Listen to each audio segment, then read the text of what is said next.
Recently I've been getting asked the question if a rotational golf swing will contribute to back injuries. And my answer to that is not if it's done right. Now, a lot of people say, oh, the modern players are using a rotational swing. Well, some aspects of it and some aspects they're not. I want to talk about the things that actually hurt you. So, first off, if I make a backswing and I try to restrict my hip motion and turn my body against my hips as hard as I can so I'm not letting my hips turn, I'm putting tension into my back to begin with. Now the next thing that the modern player is doing that's hurting them is as they start down, they're firing their hips up. So we've all heard the jump. Well, they're jumping in transition. So as they start down, they're jumping. Now in order to get to the ball, they're using a lot of right lateral bend. So you've got the pelvis going up and the upper body going down, which makes their back get bent. It's hard on it. So here we've got Justin Thomas, and I just want to show you. So I drew a line on his belt buckle, and I want to show you how things change in his golf swing through the swing. So you can see he's lowered just slightly as he's made it to the top of his backswing.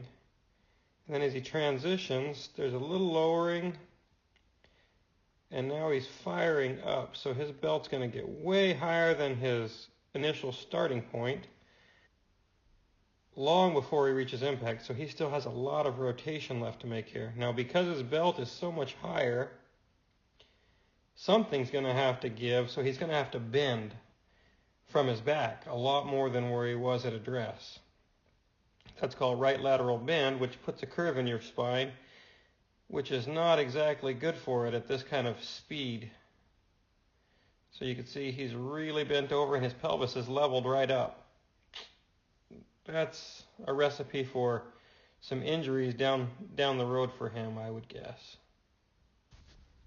So here we have another great player on tour, but he's also suffered from some back injuries. I just want you to check out a couple of things. So I've drawn a red line on his belt, and you can see the angle his belt starts on. Now I want you to just watch how as we move through his golf swing. So you can see in his backswing, he pretty much stays the same height with his lower body, and his pelvic tilt is about the same as it started. Now you can see immediately in transition, his belt's rising above that line. And it's getting well above that line and it's tilting. So now you can see how his right hip's starting to get higher than his left. Well, with that happening, something's got to give. He's got to do something to get down to that golf ball. So he's going to wind up going into a lot of right lateral bend, putting a lot of pressure on his spine. And it's also happening simultaneous to the golf club coming down. So he's got the force of the club going down, his pelvis going up. You know, that force has got to go somewhere. And so it's no wonder Jason's had some back issues throughout his career.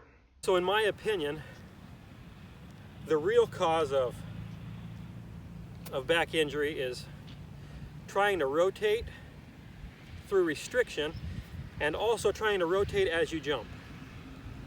Now if you use the correct motion, where in transition, rather than firing up as you're trying to turn, if you actually sit down in transition, and so now I've turned and my spine has stayed really neutral, not firing up and trying to bend over. So when I do that, I take a lot of the pressure off. Now there is an extension of the spine, and the belt buckle does come up, but it doesn't come up as soon as what you're seeing with a lot of players. Ideally what you see is down and around. Now once I'm around, now I can start to extend up.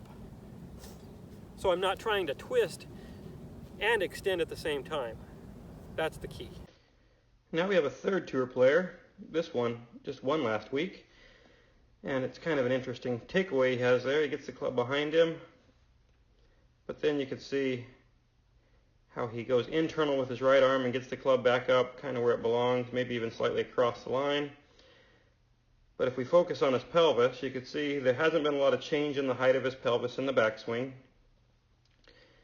Now as he transitions, you can actually see his pelvis is lowering slightly. So it's slightly lower than it was to begin with, and it just rotates around, and he ends up right where he started. So there wasn't a ton of jumping up in this swing. Now as he goes through, you can see his pelvis is falling, which is an interesting move, similar to what Dustin Johnson does, which allows him to continue rotating. Because when you're jumping up, it puts the brakes on the rotation of your pelvis. So ideally that doesn't happen until you're already rotated. Keeps the pressure off of your back. So I've showed you a couple of tour players who've struggled with some back problems and who have a lot of rotation in their golf swings, but they do it a little different way. Now I want to show you my swing. And I swing just about as hard as these guys, yet I've never had any problems with my back in my life. And I'm older than these guys. Now you can see as I take the club back, there's a little lowering of my pelvis.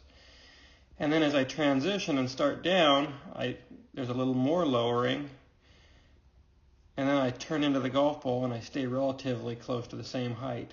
And the amount of tilt in my pelvis doesn't change. So I'm not needing nearly as much right lateral bend as they do through the shot. And by the time my pelvis starts to move back up, I'm almost done turning my hips. So you can see now my pelvis is starting to move back up, and my spine stays relatively straight through the shot. So you can see that there's not really a time when my spine has a ton of curve in it. So it's definitely possible to have a lot of rotation without incurring injury. How many of us have heard of a player in baseball who uses nothing but rotation? You never hear of them getting hurt, but you also don't see them firing their pelvis up as they're trying to turn. They're just turning. So what I want you to get to in your golf swing is a swing where rather than trying to fire up, it's more of just a turn around, like that.